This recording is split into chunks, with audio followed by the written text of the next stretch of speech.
doing today? Those extraordinary women in the world in the front row here. Raise your hand. You. This is a very interesting world. Dragon Con.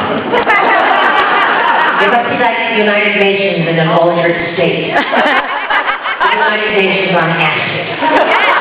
I'm having a marvelous time. Of course, I'm signing next to Mr. Shatner and Mr. Nimoy. So never a dull moment. That doctorate was overwhelming. I have to continually remind them to lower their egos, but we're having a good time. I'm mad about them. This is my way of telling you I'm deeply affectionate towards both of them. Yesterday, I signed, I ran around, I saw a lot of things, and then I went and gave some blood. How many of you gave blood yesterday?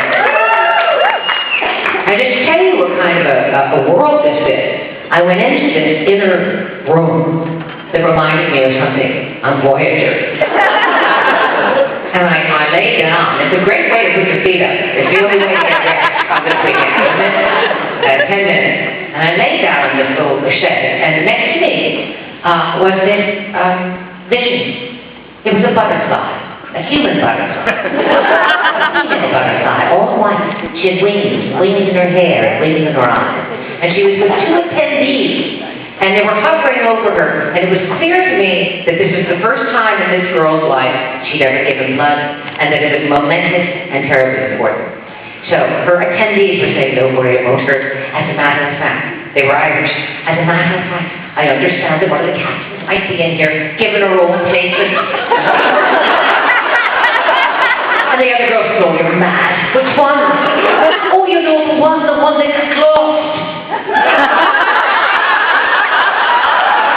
And the blood giver said, "Well, that would be the baby now, wouldn't it?" That would. And where did she get lost? "Oh, what's this in that odd part of space that no one's ever heard about before?" That's it. And what was her name now?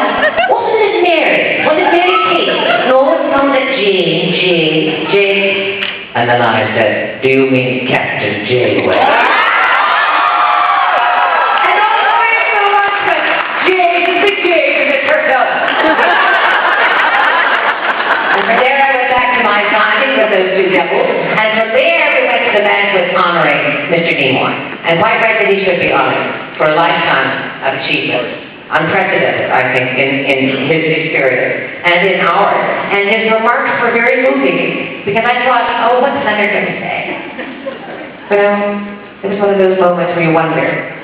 But he delivered in that way that makes me always feel so proud to be a part of this whole thing. He said, you know, of all the things in my life, having this relationship with Star Trek, with the vision of the future, with Roddenberry's vision, and my capacity to reach the world has not only enabled me to be a better person, but it has ennobled me to be the person that I am. And I just thought that's exactly it. That's exactly right. That's how I feel.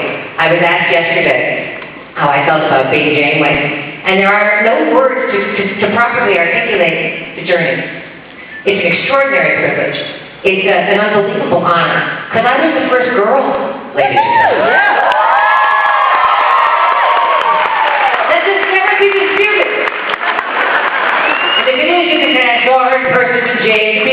She's a girl.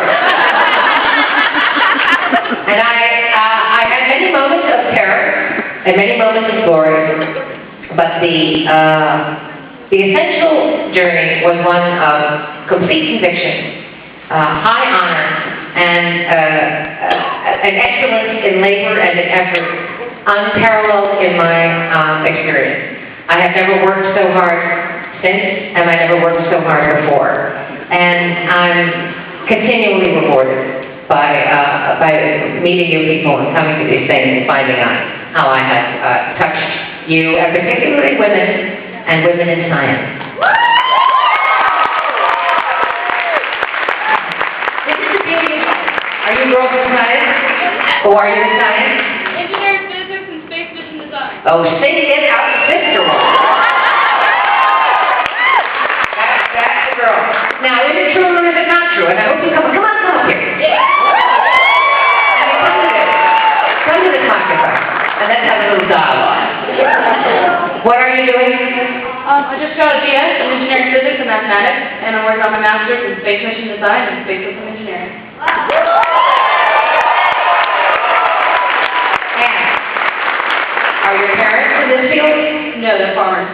They're farmers. I grew up watching Star Trek, and How I'm extraordinary. very motivated. Where were you raised, honey? Green Acres, Washington, outside of Spokane. Very good. And what are you going to do with it?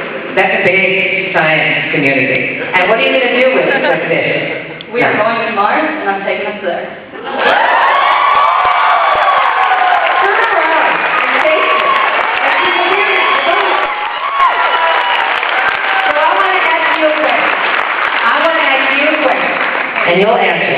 Because you're the real thing. I am a real rocket scientist. I know you are. In the first or second season of doing Voyager, I was invited to the White House and the Kennedy Center to speak to women in science. Yes. Right? These women were culled from all over the world as experts in their respective fields. I couldn't possibly enumerate them for you. You know better, far better than I. But very advanced, right? And I was to speak to them from my vaunted position as Captain Janeway, the great scientist.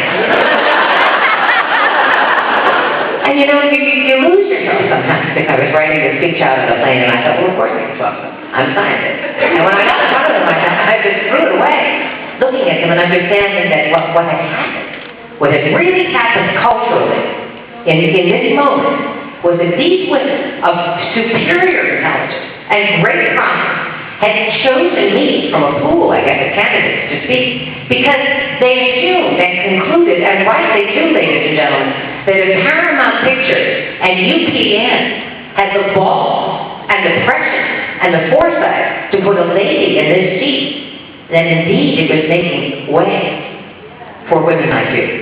Do you believe it, Mr. Stern? And what is this? What is this alchemy that happens between popular culture, which is television, and science, which is you? What happens in this transaction? I think that the popular culture, like for us, my generation is watching Star Trek. For Von Braun, it was Jules Verne. But what it is something that is able to take what is inside of us, the yearning for knowledge, an unquenchable thirst to know what is out there and to explore. And it's to take that yearning that is inside of us and give us a platform and a way to discover how to use it.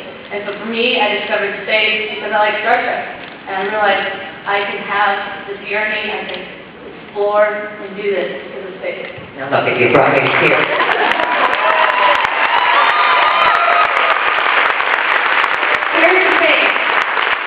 Here's the thing, my brother, that binds us together forever. It's the unquenchable passion. That cannot be mistaken or in any way misinterpreted when it presents itself in its authentic state. And whether that's an actress on television or you on Mars, we share this, right? Yes. So that's the bottom. You were in my college thesis. I see in your will. You are going to have an extraordinary life. Let's hear it for this girl.